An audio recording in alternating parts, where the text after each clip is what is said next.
Part 2. My husband received a massive company bonus and told me we couldn't afford a new car, but his mistress accidentally sent me an invoice for the private school tuition he was paying for her 3 kids that she claims are his.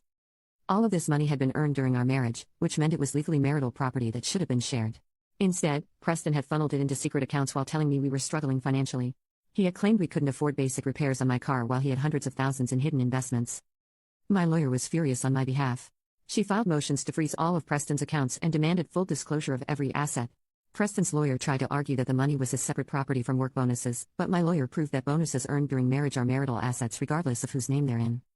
The forensic accountant my lawyer hired discovered even more.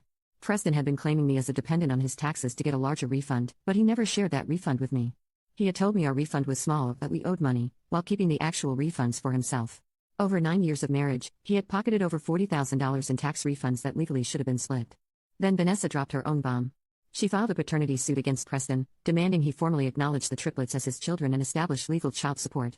Her lawyer had DNA evidence proving Preston was the father, collected when the children were born with Preston's knowledge and consent.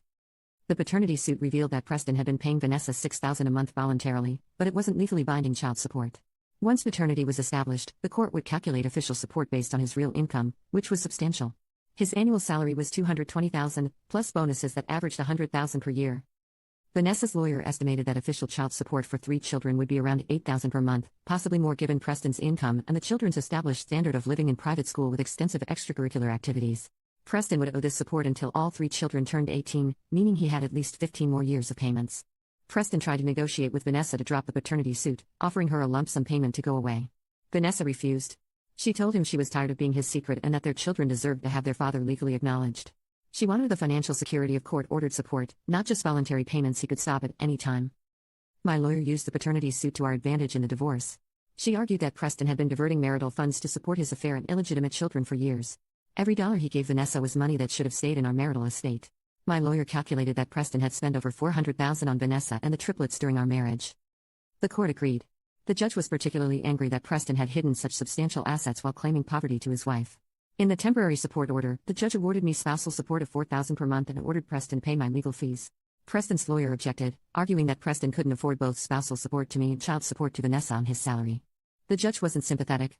She said Preston should have thought about his financial obligations before fathering triplets with his mistress while married. She noted that Preston had been spending $6,000 monthly on Vanessa already, plus covering all their living expenses, so he clearly could afford substantial support payments. Preston's life was falling apart spectacularly. His company found out about the affair when Vanessa's paternity suit became public record with Preston's full name and employer listed. The company had strict policies about relationships between employees, especially supervisors and subordinates. Vanessa was an executive